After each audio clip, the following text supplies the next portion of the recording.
Bonjour, je suis Khak Nza, architecte d'ENA, promotion 1988. Et depuis une trentaine d'années, je suis installée à Marrakech et depuis une dizaine d'années, je suis dans le secteur privé.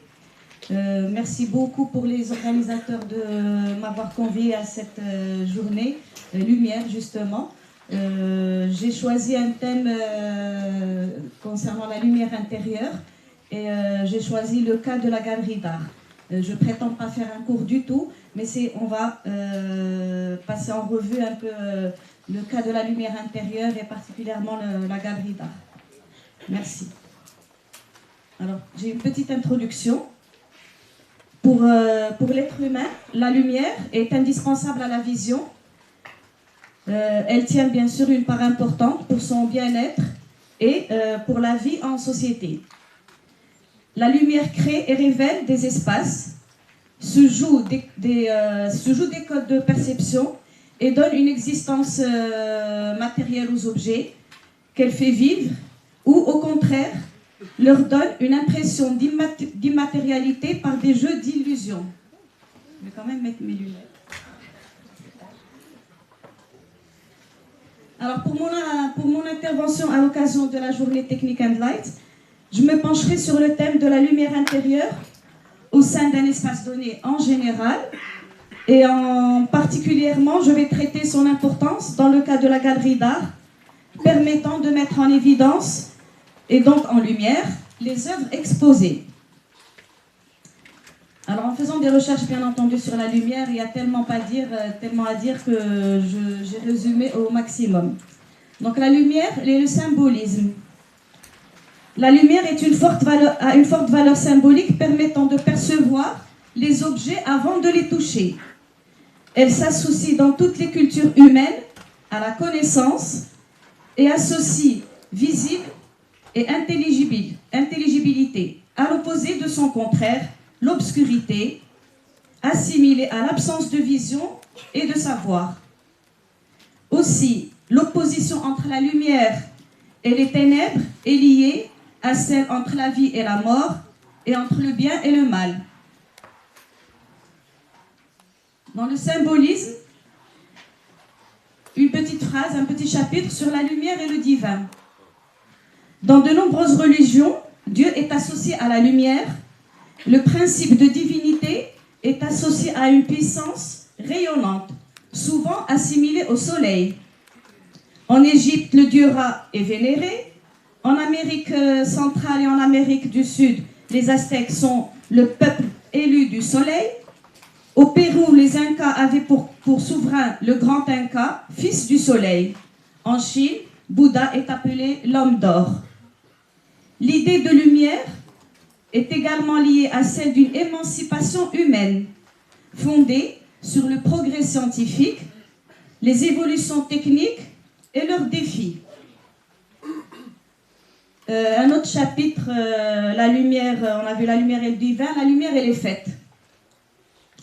De nombreuses fêtes sont traditionnellement célébrées et dédiées à la lumière à travers le monde. Diwali indienne, Hanouka juive, Sainte-Lucie suédoise, je donne juste des exemples, Fête des Lumières de Lyon, ainsi qu'on ne va pas oublier, Mausim Chomoua de Salé au Maroc. Lors de ces fêtes, la lumière est quasi universellement convoquée comme symbole de richesse, de fécondité et de renaissance. J'ai mis quelques images pour illustrer ce que je viens de dire. Alors, par-delà les diversités culturelles, l'anthropologie de ces fêtes s'avère passionnante. Elle montre notamment comment se mêlent très souvent signification religieuse et célébration des cycles naturels de la vie. Par rapport à sa dimension socio-historique, toujours la lumière est la connaissance. La lumière est liée au visible, à l'intelligible, au savoir, tandis que l'obscurité qui empêche de voir est liée à l'ignorance. Le XVIIIe siècle est le siècle des Lumières, celui de la curiosité encyclopédique. Les écrivains de l'époque était alors convaincu qu'il venait d'émerger des ténèbres d'obscurité et d'ignorance et d'entrer dans un nouvel âge illuminé par la raison, la science et le respect de l'humanité. On ne peut pas parler de lumière sans parler de l'ombre. Ce que l'on appelle le beau n'est d'ordinaire qu'une sublimation des réalités de la vie. Et c'est ainsi que nos ancêtres, contraints à demeurer bon gré mal gré dans des chambres obscures, découvrirent un jour le beau au sein de l'ombre. Et bientôt, ils en vinrent à se servir de l'ombre en vue d'obtenir des effets esthétiques. L'ombre et la lumière sont des contraires, mais, et cela pourrait sembler contradictoire, ces deux notions dépendent l'une de l'autre. L'ombre n'existerait pas sans la présence de la lumière comme base de comparaison, et la lumière n'aurait pas la même valeur si tout était lumière. En conclusion, l'ombre et la lumière sont interdépendantes, bien qu'elles soient associées à des opposés. J'ai aussi mis quelques images qui illustrent l'ombre et la lumière. Je vais passer à la lumière en architecture intérieure.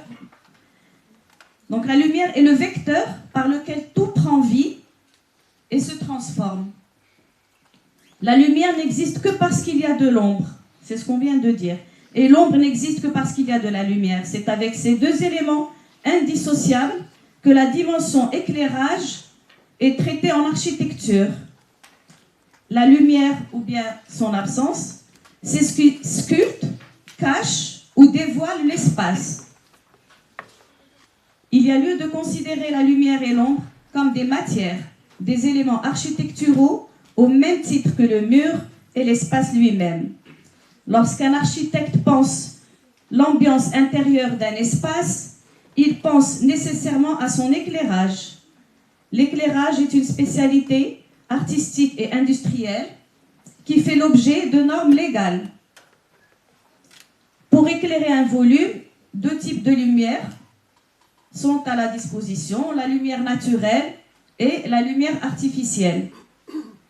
Certainement, ceci va être un peu plus détaillé techniquement par les autres intervenants. Donc, on va passer rapidement en revue la lumière naturelle. C'est elle qui nous vient du soleil, qu'elle soit directe ou indirecte. Le soleil, la voûte céleste et l'environnement terrestre composent un tout que nous appelons la lumière naturelle. Dans la mesure du possible, il est préférable de lui donner la priorité sur la lumière artificielle. Elle est en effet une richesse inégalée en termes d'intensité, de variabilité de teinte et de direction. Elle est notre référence universelle. C'est grâce à elle que nous attribuons leur couleur aux objets et elle nous donne nos repères socio-temporels. La stratégie de la lumière naturelle a pour but de répondre aux exigences et conforts des occupants d'une pièce et d'un espace donné. Il est important de parler du cheminement de cette lumière, comment la capter, la conduire. Donc les rayons lumineux qui nous proviennent directement du soleil constituent la lumière directe. Afin de maîtriser l'ambiance lumineuse d'un lieu, il faut transporter les rayons lumineux au bon endroit et au bon moment. Donc capter, conduire et distribuer la lumière. Capter la lumière du jour, c'est la recueillir pour éclairer naturellement un bâtiment. Conduire par contre la lumière, c'est favoriser sa propagation à l'intérieur d'un local. Les caractéristiques des ouvertures, c'est-à-dire les fenêtres entre autres et les portes, leur dimension, la forme, la position sur la façade, les matériaux de transmission utilisés, transparents ou translucides, doivent être pris en compte pour favoriser l'infiltration de la lumière dans un espace. Là aussi, j'ai mis quelques exemples assez significatifs de comment justement conduire la lumière. Dans ce cas, distribuer la lumière naturelle, c'est la diriger et transporter les rayons lumineux de manière à créer une bonne répartition de la lumière à l'intérieur d'un bâtiment. Les modes d'éclairage décrivent la manière dont une lumière elle est émise. Par contre, on a dit qu'il y avait deux types de lumière, naturelle et artificielle. La lumière artificielle, hormis la lumière naturelle du soleil, donc du jour, les humains, un petit historique, les humains se sont d'abord éclairés la nuit par la lumière du feu, des lampes à huile, des bougies. Plus tard, les hommes ont disposé des luminaires à pétrole ou à gaz, jusqu'à ce que l'invention du manchon à incandescence à la fin du 19e siècle permette l'amélioration du rendement des lampes. Les lumières électriques sont actuellement des sources les plus courantes de lumière artificielle. Il existe aujourd'hui une multitude de sources lumineuses artificielles, lampadaires, spots, phares, lampes torches, l'ampoule à incandescence, l'halogène, le LED, les tubes fluorescents. Techniquement, je ne parlerai pas, je donne juste des exemples. Les lampes fluo compactes. Et elles ont révolutionné justement la vie quotidienne de l'homme. Chaque type de lumière a sa fonction, ses avantages et peut-être entre parenthèses ses inconvénients. Donc là aussi j'ai mis quelques exemples de lumière artificielle actuelle et contemporaine. Et je dirais que la source de lumière artificielle n'est produite justement que lorsqu'on l'allume. Elle a pour avantage de pouvoir être maîtrisée, contrôlée et créée. J'espère que je n'ai pas été long parce que je rentre tout de suite. Je vais accélérer, ça y est, je suis arrivée au cas de la galerie d'art et ça sera justement très bref. Oui, merci. Alors je vais aller un peu plus vite. Le cas de la galerie d'art, comme cas particulier, je n'ai pas choisi la maison, donc j'espère que ça va être assez complet. J'ai essayé de résumer au maximum. Pour petite définition de la galerie d'art, une galerie d'art est un lieu premier du marché de l'art, spécialement aménagé pour mettre en valeur et montrer des œuvres d'art à un public de visiteurs dans le cadre d'expositions. C'est ainsi un lieu multiple où se mêlent exposition, vente et accompagnement des artistes. Des amateurs ou collectionneurs les plus pointus, en passant par les néophytes, viennent regarder, observer et enrichir leurs propres intérieurs. Franchir le seuil d'une galerie a un but réel. Le visiteur s'y rend pour découvrir des artistes, des œuvres qui sont proposées à la vente. Elle n'est pas non plus un simple magasin de tableaux. En général, les œuvres sont soit accrochées, c'est le cas des peintures et des photos et des dessins, soit posées au sol sur un piédestal comme le cas des sculptures. Et on peut également trouver des œuvres de toute nature, comme du mobilier ancien ou contemporain. Je résume, une œuvre d'art sans lumière, c'est comme un orchestre en sourdine, impossible de bien en profiter. D'où l'importance de maîtriser la lumière dans une galerie d'art. Donc une mise en scène pour une mise en valeur des œuvres exposées est primordiale et judicieuse. La lumière est le maître mot pour atteindre cet objectif. L'étude de l'impact de la lumière permet d'appréhender la scénographie des espaces tels que les salles d'exposition ou de spectacle, articulant approche esthétique et projet programmatique. L'éclairage est primordial pour mettre en valeur, bien entendu, les œuvres qui sont exposées. Installer un bon éclairage n'est pas si simple. Il faut trouver l'angle parfait, la lumière la plus juste et doit être adaptée au moment et à la fonction de l'espace. Consciente que l'éclairage est un art en soi, voici quelques conseils pour mettre en valeur une œuvre d'art et lui donner la place qu'elle mérite. Il y a lieu de rendre l'art vivant grâce à l'éclairage et mettre en scène les pièces d'exposition et les espaces par l'éclairage en prenant soin de ne pas exposer les œuvres d'art directement à la lumière du jour et il n'est pas non plus nécessaire de les en priver complètement. Une lumière indirecte ne présente pas de danger particulier, donc pour l'œuvre. On peut soit, pour le même espace, définir des hiérarchies de perception par l'éclairage C'est d'abord donc par la lumière que le visiteur expérimente l'art. La lumière met en scène les œuvres et les salles. Je ne vais pas, puisque je n'ai pas le temps, je ne vais pas tout lire, mais juste pour dire qu'on peut soit procéder par une hiérarchie de qu'est-ce qu'on veut mettre en valeur, soit souligner les pièces d'exposition par un éclairage d'accentuation, soit créer une expérience spatiale par l'éclairage du plafond. Donc, tout dépend de l'exposition et de la thématique.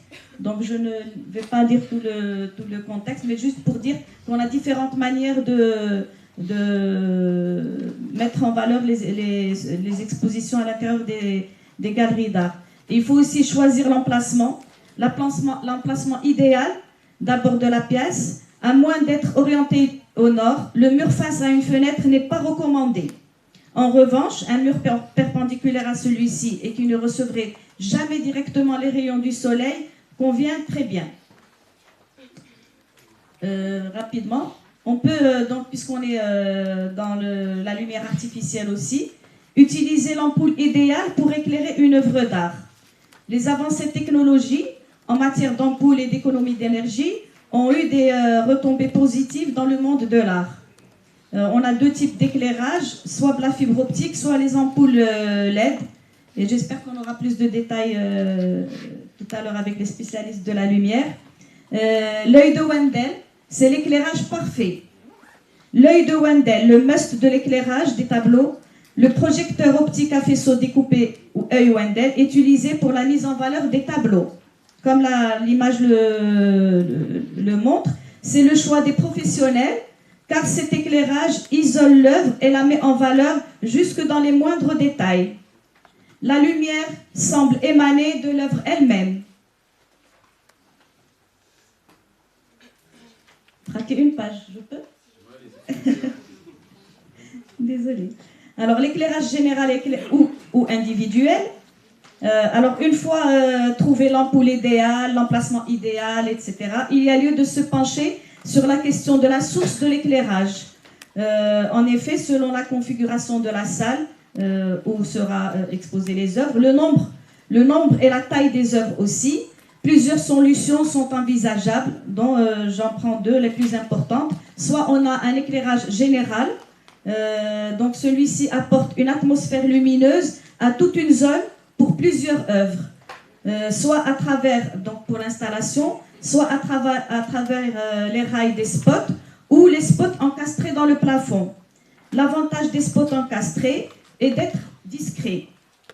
Les deux proposent des options permettant de moduler l'intensité de la lumière. Enfin, l'éclairage individuel, avec un faisceau adapté à l'œuvre, offre plusieurs options, dont deux. Prévoir un éclairage fixe directement au-dessus de l'œuvre, comme on voit sur l'image, et dirigé vers elle est très efficace. L'œuvre devient le centre de tous les regards dès qu'on entre dans la salle ou dans la pièce. Placer un éclairage, une autre solution, placer un éclairage proche de l'œuvre, tel une lampe papier ou un halogène. Donc là, on est toujours dans l'éclairage individuel. Et j'ajouterai un petit mot. La seule matière de la peinture, c'est la lumière. Sans la lumière, on n'aurait ni les couleurs, ni la perception de l'œuvre elle-même. Et pour conclure, l'importance esthétique du concept de la lumière a donné lieu à des théories développées par de nombreux architectes, ingénieurs et artistes contemporains. Et merci pour votre attention. Désolée de la longueur, le thème était très vaste.